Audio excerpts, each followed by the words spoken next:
Demon Slayer Season 2, The Electric Boogaloo, was a product that took me completely by surprise. As someone who is an avid Demon Slayer hater after watching the entirety of the first season in one day, I was convinced that this story could not impress me in any way outside of the animation. But I was wrong. The Entertainment District arc was a fun, suspenseful, entertaining story, see what I did there? With interesting, charismatic characters, energetic, well-choreographed fight scenes, and amazing animation. I can confidently say that Demon Slayer Season 2, the Entertainment District arc, was perfect. Almost perfect. While I greatly enjoyed my experience while watching this season for most of the runtime, Demon Slayer seemingly couldn't help itself by adding in the most annoying story element that I hated in Season 1, here in Season 2. But before I talk about all that stuff, I did want to cover all the things that I actually did like about this season. So strap in, boys and girls, because here is my review for Demon Slayer Season 2.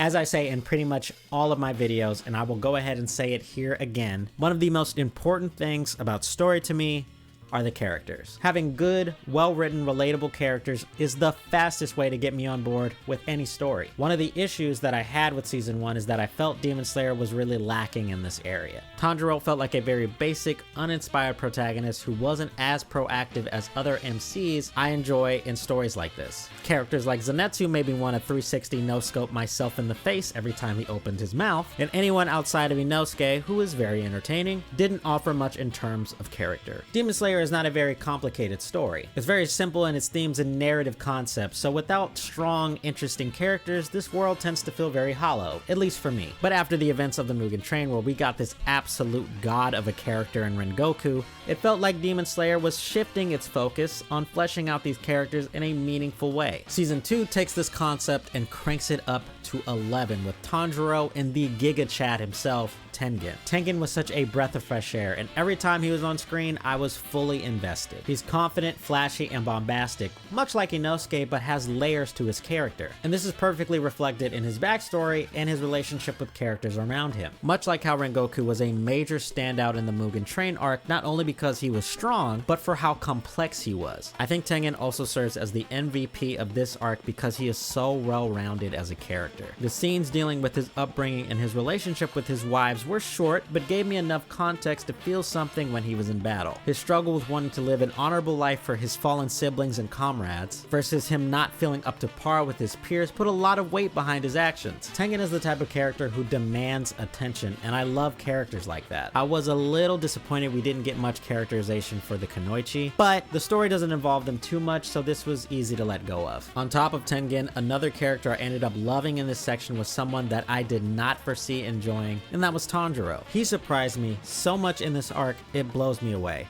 And I think it's perfectly encapsulated in his scene with Daki. Having witnessed such destruction and evil from her, Tanjiro gives this bone-chilling monologue about how disgusted he is with her, then proceeds to fight like a force of nature, and I loved it. While I still feel that Tanjiro behaves in a reactionary manner to every situation, I am warming up to how strategic he is when faced with insurmountable odds. Demons always seem to have the upper hand, and while many would fold against them, Tanjiro refuses to yield. He pushes through, and this was on full display during this arc. This is the first time that I can honestly say I am very interested to see where his character goes in the future. I can't say that Zenitsu and Inosuke got the same treatment, unfortunately. Outside of Inosuke finding a role model in Tengen and attempting to follow his lead, there wasn't much character growth for either of them. Zenitsu was also asleep for most of this, so I can't say I was happy about that. Now, I don't want to spend too much time on this part because everyone and their mother knows that Demon Slayer has top tier animation. Ufotable, sorry, UFO table, I guess, has really been putting their whole pussy into this season with action set pieces that are so energetic and intense. I could watch Tengen vs. Gyutaro forever. That fight is a shonen fan's wet dream. What's truly impressive to me is how the staff at UFO Table outdo themselves every Demon Slayer installment. In an interview back in 2019 during the first season of Demon Slayer, the series producer Yuma Takahashi spoke about the approach the animation team were going for when tackling the 2D/3D animation for the series. He remarks on how seasoned the staff is and how the goal is to improve with every single project. He says, and I quote, "More so than developing developing new technology, I see it as the team evolving and advancing their techniques, and getting better and better at the methods they had already developed. So it's not so much that we bring in new 3D technology, it's more that they've gotten better at their craft throughout the years. Like honestly, think back to how crazy everyone reacted to the first season with Tanjiro versus Rui, and how much the animation has grown since then. This is a team with ambition and creativity that grows with each season. It's amazing, and I cannot even fathom what we might get moving forward. Okay, so with all of that covered, I think it's fair to say that I enjoyed my experience with this season,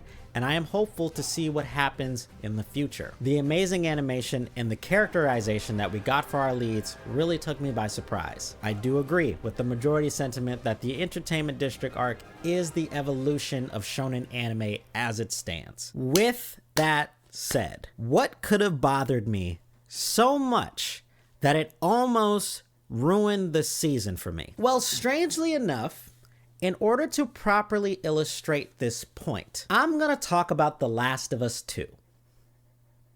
Sort of. A year ago, a creator by the name of Jakey put out a video talking about his thoughts on The Last of Us 2. He's an amazing creator. He's a huge inspiration for me and how I format these videos. His content is awesome. Go watch him. The gist of the video is that while he felt The Last of Us 2 was attempting to tell a rich and meaningful story about revenge and forgiveness, it failed to do so by not fully committing to those themes through gameplay. Obviously, this is an oversimplification of his damn near hour-long video, and whether or not you agree with his opinion isn't important and not the reason why I'm bringing this up. The reason I am bringing up this video is because of something that Jakey said when talking about the story of Last of Us 2 that resonated with me when talking about the story for Demon Slayer. Jakey talks about how in this game it splits the story in two to give the player a way to empathize with both main protagonists, even though the story only plays out in one way. And when going over the ending of the game, where the story decides to have the main protagonist Ellie forgive this other character, he had this to say. Because Ellie chooses to spare her greatest enemy, who she has no real reason to empathize with, only after she's killed literally dozens of people with no hesitation or mercy at all. I was with Abby for like 12 hours, spending time with her and getting to know things from her side, like how her dad saved a zebra, but Ellie wasn't there. Oh, but now Ellie can choose to spare someone and not just slit their throat and call them a fucker. You know what? I like that for her. That's nice. The issue Jakey illustrates in a general space is that sometimes you will come across a story where it is very clear that there are particular themes and concepts that the story wants to address, yet it never commits to any of those themes in a meaningful way. By having Ellie carry out all of these heinous and deplorable acts throughout the game, then decide randomly to make her have a change of heart at the last minute to promote some concept of forgiveness without giving the character any real reason to do this is a very cheap and manipulative way to write a story. And that is exactly what Demon Slayer does when handling the demons. Daki and Gyutaro are the most despicable, bloodthirsty demons so far in the story. The only character-defining traits these two were given for the majority of this season were that they were evil and wanted to kill the demon slayers. Daki nearly massacred a whole alleyway of people for no reason. None of our heroes have any reason or context to empathize with these two. And yet, we still have scenes like this. Tanjiro hearing Daki scream brother after these two nearly destroyed an entire town gave him enough pause before de-domifying Gyutaro and go, you know what? Maybe we're not so different after all. And even though I thought this was going to be a passing moment and something that I could just forget about, Demon Slayer decided to put the last nail in the coffin with the final moments of the season being dedicated to this half-baked empathy speedrun. We are at the end of the conflict. Why is the story now deciding to contextualize these two characters? It wasn't a concern before. So why now? Why should our protagonist care? Hell, they don't even get to see these flashbacks. So what is the point? Why should I care now? Moments like these are not earned and do not invoke any emotional response from me, no matter how sad the music is. But this story keeps doing it over and over and over again, and it never feels organic. But let's attempt to put aside that point for a second. Let's try to look at what the point of these flashbacks is supposed to be. Because if there is so much care being put into making them as sad as they are, you would think that there is a lesson to be learned from them and why the demons ended up the way they did. From what I've seen so far, every single demon flashback involves them being mistreated by humans while they themselves were still human. And this hatred led them down a path to become who they are, and maybe if they met someone compassionate like a Tanjiro, they would have gone down another road. Okay, sure. But first question, where did all the mean humans go? I don't see any in the present day. Did prejudice and hatred go away all those years? Because as far as I can see, all of the regular humans that we meet are perfectly fine. Also, it's pretty damn hard for me to get behind these backstories. If the actions of the demons in the present day don't seem to be motivated by anything outside of killing and feeding on humans because it's fun. Not once does the story ever attempt to add any nuance to the demons' behavior during their time alive. No conflict of the decisions or belief systems. The demons will actively ignore everything he's saying while plotting how fucked up they can murder him. A majority of the dialogue you will ever hear from demons are the repeating scripts of humans weak, demon strong, gimme your life. And if that's all you need, that's perfectly fine. I'm okay with having villains that are just evil and spiteful so that the story can elevate our heroes. But if the story is trying to haphazardly force empathy between us, the viewers, and these characters, it's just not going to work. And it didn't work for me. As I stated at the beginning of the video, I think Season 2 is the evolution of shonen anime. Ufotable has developed an amazing body of work for Demon Slayer. It's so much better than Season 1, the animation and core characters are far more entertaining than I was expecting. I think this season perfectly deserves all of the praise it's been receiving.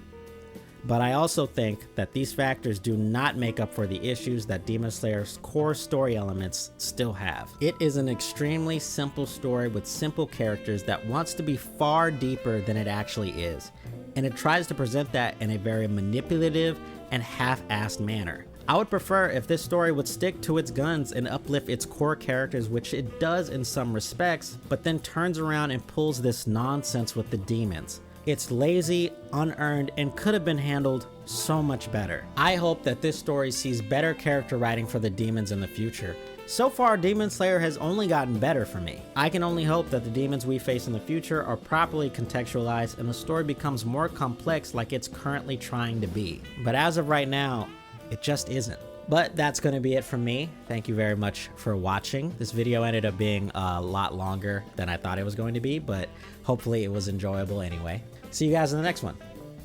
Peace.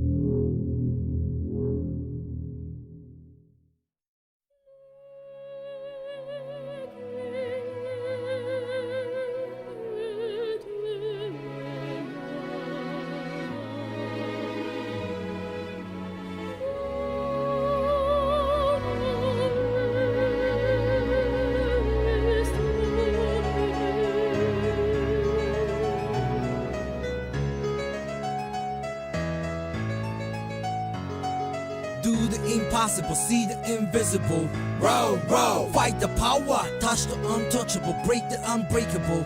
Row, row, fight the power, power to the deeps, power for the dreams, still missing piece, scattering so incomplete. We be that once incredible soldier from underground. See how